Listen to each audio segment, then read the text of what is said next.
Halo guys, kembali lagi di channel Otakes. Guys, udah pada nonton belum Demon Slayer Kimetsu no Yaiba Season 2 District Entertainment Arc? Yaps, perjalanan trio Wek-Wek yaitu Tanjiro, Zenitsu, dan Inosuke yang dibantu oleh Hashira Suara yaitu Tengen Uzui, yang mana mereka pergi ke klub hiburan untuk menyelidiki iblis yang bersembunyi di antara para wanita pekerja prostitusi. Di sana kita bisa melihat para wanita dengan dandanan yang menor dengan bedak tebal berwarna putih serta lipstik merah merona seperti bara api. Orang-orang ada yang menyebutnya dengan sebutan geisha, namun ada satu part yang menunjukkan ada seorang wanita cantik dengan dandanan yang menor itu menampilkan seperti sebuah pertunjukan, dan ada yang menyebutnya oiran. Jadi sebenarnya wanita-wanita itu adalah siapa? Simak baik-baik pembahasannya yuk!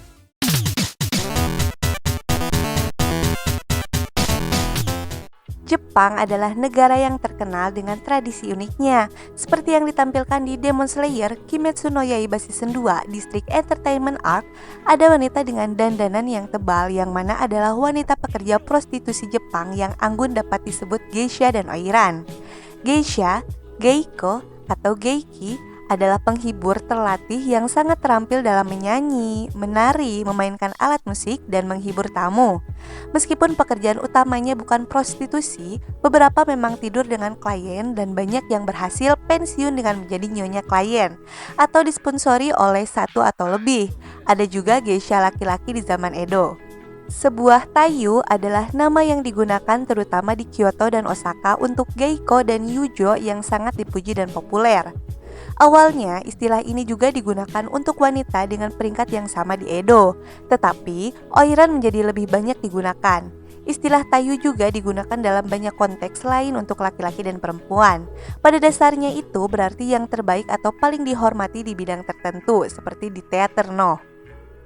Oiran adalah nama yang diberikan kepada seorang pekerja prostitusi yang sangat populer dan sangat dihormati, terutama karena kecantikannya. Di rumah bordil Yoshiwara di Edo, Tokyo, pada periode Edo, prostitusi dilakukan di area tertentu yang disebut yukaku, seperti Yoshiwara dan legal. Seorang pekerja prostitusi Yoshiwara biasa disebut yujo, yang berarti permainan wanita. Jenis pekerja prostitusi lain memiliki nama lain. Sebuah oiran seperti gadis pinup dari Edo banyak dari bijinga atau gambar wanita cantik yang ada sebagai cetakan potongan kayu adalah dari oiran. Tidak ada oiran yang tersisa di Jepang modern karena prostitusi sekarang ilegal. Ada beberapa bisnis prostitusi yang hampir diambang batas di sekitar, tetapi wanita yang bekerja di dalamnya tidak disebut oiran atau yujo. Kedua pekerja prostitusi itu terlihat sangat mirip saat mereka mengenakan kimono dan mengecat wajah dan kulit mereka menjadi putih. Tetapi sebenarnya ada beberapa hal penting yang membedakan mereka.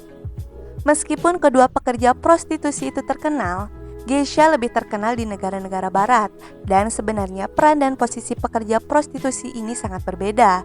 Tradisi oiran dimulai pada awal periode Edo, pada tahun 1600 sampai dengan 1868, dan pada saat itu oiran dipandang sebagai penghibur dan superstar. Geisha di sisi lain tidak diperbolehkan untuk bersaing dengan oiran. Jadi pada dasarnya profesi oiran sebenarnya adalah cikal bakal geisha. Tetapi ternyata profesi ini mati dan tidak ada lagi oiran yang bekerja secara profesional. Bagi yang masih penasaran dengan oiran, di Jepang saat ini Anda masih dapat melihat oiran melalui parade oiran dochu yang dapat Anda lihat di festival lokal atau ketika mengunjungi taman hiburan bergaya Jepang seperti Nikko Edo Wonderland. Untuk perbedaan antara geisha dan oiran yaitu, yang pertama, kimono yang digunakan geisha berpakaian sopan dan kimononya tidak mencolok seperti kimono oiran. Jadi dia biasanya memakai kimono berwarna pastel dengan pola sederhana namun elegan. Pekerjaan utama oiran adalah untuk menarik pelanggan. Jadi dia berpakaian mewah, biasanya dalam kimono berwarna cerah yang kuat dengan pola emas. Semakin tinggi kelas oiran semakin mahal dan semakin berat kimono hingga 20 kg per pakaian. Yang kedua, tatanan rambutnya. Gaya rambut geisha juga sederhana seperti kimononya. Biasanya dia akan memakai wig sederhana tanpa aksesoris apapun. Di sisi lain, oiran mengenakan wig berbentuk busur dengan hiasan jepit rambut atau kanizashi dan aksesoris berwarna emas lainnya. Wig dan aksesorisnya memiliki berat hingga 10 kg. Yang ketiga, geta atau sandal yang digunakan. Baik wanita geisha dan oiran berjalan di sekitar kota dengan sepatu geta kayu Jepang, tetapi yang membedakan keduanya adalah tumitnya. Geta yang dikenakan oleh seorang geisha biasanya bertumit rendah dan datar, tidak jauh berbeda dengan geta lain yang dikenakan oleh orang Jepang pada umumnya. Namun, geta yang dikenakan oleh seorang oiran biasanya bertumit tinggi. Biasanya tinggi heels bisa mencapai 15 cm. Alasan mengapa oiran memakai geta hak tinggi adalah untuk memastikan bahwa oiran adalah yang tertinggi di parade Oiran Dochu, dan tentu saja untuk membuatnya lebih terlihat oleh penonton. Yang keempat, kaki. Saat itu tidak umum bagi wanita untuk memamerkan kulit telanjang mereka di depan umum. Jadi, geisha mengenakan kaus kaki putih yang dikenal sebagai tabi untuk menutupi kulitnya. Tradisi ini diikuti oleh masyarakat Jepang hingga saat ini. Seperti yang Anda lihat, semua orang Jepang selalu menutupi kulit kaki dan kaki mereka dengan kaus kaki, stocking, atau celana ketat. Di sisi lain, oiran tidak mengenakan apapun kecuali geta. Tetapi seperti halnya geisha, oiran menutupi kulitnya seperti geisha dengan mengecatnya dengan warna putih. Jadi, bisa diambil kesimpulan bahwa geisha adalah wanita yang pekerjaan utamanya bukanlah prostitusi, tapi memang ada juga yang melakukannya. Sementara kan oiran merupakan pekerja prostitusi. Nah, gimana nih guys? Ada yang punya pendapat lain tentang pembahasan pada video ini? Kita sharing sama-sama di kolom komentar yuk. Atau ada yang mau request untuk pembahasan lainnya? Boleh banget. Pokoknya, sampai ketemu lagi di video berikutnya dengan pembahasan unik lainnya.